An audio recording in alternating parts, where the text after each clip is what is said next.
آدھی دنیا کی محبت رکھیں اور آدھی اللہ تعالیٰ کی محبت دل میں رکھیں، تو کیا یہ صحیح کانسیپٹ ہے؟ میں اس چیز کا قائل نہیں ہوں. اچھا. یہ بھی اصطلاحی اعتبار سے تو نہیں، مگر لغوی اعتبار سے یہ بھی ایک شرک ہے. اچھا. آدھی ادھر اور آدھی ادھر.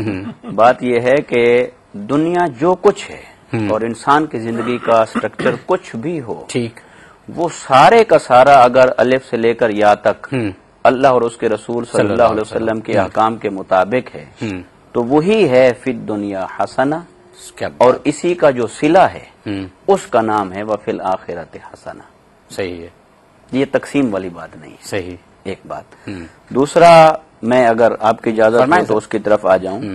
ہمارے ایک بھائی نے جیسے سوال کیا، بدین سے آیا تھا کہ آج کا انسان جو ہے وہ کیسے آخرت کو ترجیح دے اور دنیا کی محبت کو نکالے اور اللہ کی محبت کو ترجیح دے. صحیح. تو میں اس میں ایک بات عرض کرنا چاہوں گا کہ محبت تقاضا کرتی ہے زینت کا. محبت اسی سے ہوگی جس میں آپ کو کوئی کشش نظر آئے. صحیح. اور اسی کشش کو زینت کہتے ہیں. صحیح. ٹھیک. وہ زینت جو ہے کبھی ظاہر میں ہوتی ہے، کبھی سوچ میں ہوتی ہے، کبھی فکر میں ہوتی ہے، مگر جو زینت ہے وہ اٹریکٹ کرتی ہے، جو حسن ہے. جو حسن ہے. جی ہاں. تو وہ حسن اور زینت ہی انسان کو راغب کرتا ہے اپنی طرف، اور اس کی رغبت کو محبت کہتے ہیں. ٹھیک ہے. اب یہ جو زینت ہے یہ دو طرح کی ہے. اللہ رب العزت نے قرآن مجید کے اندر فرمایا ہے، فرمایا زُيِّنَ لِلَّذِينَ كَفَرُوا الْحَيَاةُ الدُّنْيَا. یہ سورۃ البقرہ 212 آیت ہے کہ جو کافر ہیں ان کے لیے اللہ تعالیٰ نے دنیا کی کو مزین کر دیا ہے. اور ایک اور مقام پر بھی اللہ رب العزت نے اس کو فرمایا زُيِّنَ لِلنَّاسِ حُبُّ الشَّهْوَاتِ مِنَ النِّسَاءِ وَالْبَنِينَ، کہ اللہ تعالیٰ نے شہوات کو یعنی محبتوں کو، ناپسندیدہ اور ممنوع محبتوں کو اللہ تعالیٰ نے مزین کر دیا ہے. اب یہاں لفظ استعمال ہوا مزین کرنا. ہم آپ کی اجازت سے سعودی عرب سے ہمارے ساتھ ایک صاحب موجود ہیں. میری آپ کو ہمیشہ اجازت ہے لیکن میرا فرض ہے کہ میں اجازت مانگوں. ذوالقرنین صاحب ہمارے ساتھ سعودی عرب سے موجود ہیں. السلام علیکم. جی وعلیکم السلام ورحمۃ اللہ وبرکاتہ. الحمدللہ الحمدللہ. جی ذوالقرنین صاحب فرمائیے گا. جی ہم یہ تو ماشاءاللہ سب سے پہلی بات تو یہ ہے کہ اللہ تعالیٰ کا شکر ہے کہ آپ یہ پروگرام کرتے ہیں الحمدللہ، اور ہم سنتے ہیں، ہمیں بہت خوشی ہوتی ہے، اور ہمارا ایک مرتبہ تو وقتی طور سبحان اللہ ایمان بالکل تازہ ہوتا ہے. سبحان اللہ سبحان اللہ سبحان اللہ. جی تو سب سے بس صرف ایک چھوٹی سی ریکویسٹ کرنی ہے آپ سے، اور ایک اصلاح کرنی ہے آپ سے. ریکویسٹ تو پروگرام کے اندر وقفہ آئے گا تو وہ بالکل وہ لیڈیز کا وقفہ. اچھا، بات ان کی ادھوری رہ گئی، تو میں یہ عرض کر رہا تھا، اسی طرف چلتے ہیں. تو یہ محبت جو ہے یہ تقاضا کرتی ہے کسی نہ قسم کی زینت کا، اور زینت بھی یقیناً دو طرح کی ہونی چاہیے. جب محبت دو طرح کی ہے، اللہ کی محبت اور دنیا کی یا نفس کی محبت، تو زینت بھی دو طرح کی ہونی چاہیے، اور وہ زینت اس محبت کے پس پردہ ہونی چاہیے تاکہ وہ محبت دلائے. اب جو دنیا کی زینت ہے یعنی جو ممنوع زینت ہے، میں اس کے لیے یہ لفظ استعمال کرنا چاہوں گا. ممنوع زینت کا تو قرآن مجید نے ذکر کر دیا. تو definitely at the other side ایسی پسندیدہ زینت بھی ہے جو انسان کو اللہ کی محبت کی طرف راغب کرتی ہے. صحیح. اور وہ کیا ہے؟ اس کو اگر ہم ظاہر میں دیکھیں تو اللہ تعالیٰ نے جنت کو بیان کیا ہے، جنت اور اس کی زینت کو، اس کی خوبصورتی کو وہ بیان کیا ہے. اور دوسری بات یہ ہے کہ اس کے اندر فکری تناظر بدل جانا چاہیے کہ اس کے اندر ہے فنا، یہ عارضی ہے، اور اس کے اندر ہے بقا.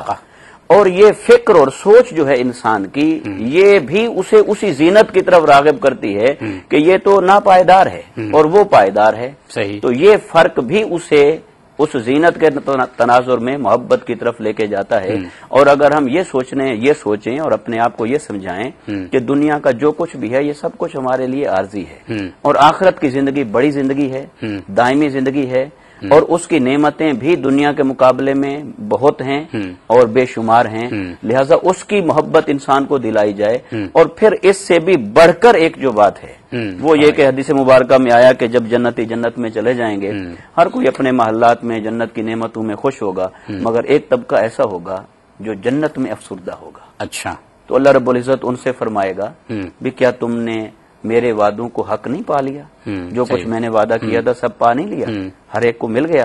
تو وہ عرض کریں گے باری تعالیٰ ہم نے وہ مجاہدے، وہ ریاضت، وہ ترک دنیا، وہ زہد فی دنیا، وہ سب کچھ اس جنت اور اس رنگینی اور اس محلات اور اس کے لیے تو نہیں کیا. صحیح. تو ان کو آواز آئے گی، حالانکہ وہ جانتا ہے، مگر یہ ہمارے لیے ہے تاکہ وہ بولیں، وہ سوال کرے تو ہم تک بات پہنچے. تو پھر وہ پوچھا جائے گا بھی کس لیے؟ تو وہ عرض کریں گے کہ باری تعالیٰ کے ہم تو تیرے حسن کی خاطر یہ سب کچھ کر کے آئے تھے.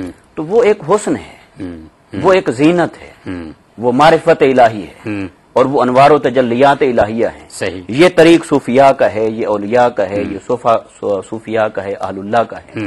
آج بدقسمتی سے ہم اس روحانیت سے دور ہو گئے. صحیح. اور جس قدر ہم روحانیت سے دور ہوتے چلے جائیں گے اسی قدر مادیت اور دنیا کی رنگینی ہمیں اپنی گرفت کے اندر لیتی چلی جائے گی. صحیح. اور پھر یہ کہ وہ جیسے ہمارے بھائی نے ایک سوال کیا، حاجی تصدق مہمان بھان سعید آباد سے کر رہے تھے، یہ کیسے پتا چلے کہ دل میں سوراخ ہو گیا ہے اور پانی اندر آنا شروع ہو گیا ہے اور ہم مال کی محبت میں مبتلا ہو چکے ہیں.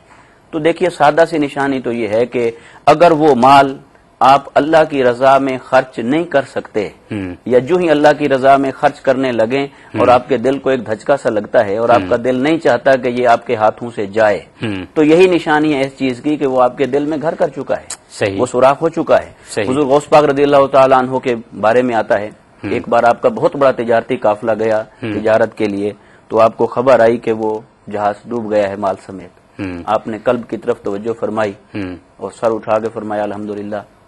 بہت عرصہ بیت گیا، پھر مجلس میں بیٹھے تھے، پھر آپ کو اطلاع آئی کہ وہ جہاز پھر جو ڈوب گیا تھا وہ تیر گیا، نکل آیا، اور اس بار جو اس تجارت سے آپ کو نفع ہوا ہے وہ پہلی تجارتوں کے مقابلے میں کئی گنا زیادہ ہوا ہے. صحیح. آپ نے قلب کی طرف توجہ فرمائی، سر جھکایا اور پھر سر اٹھا کے فرمایا الحمدللہ.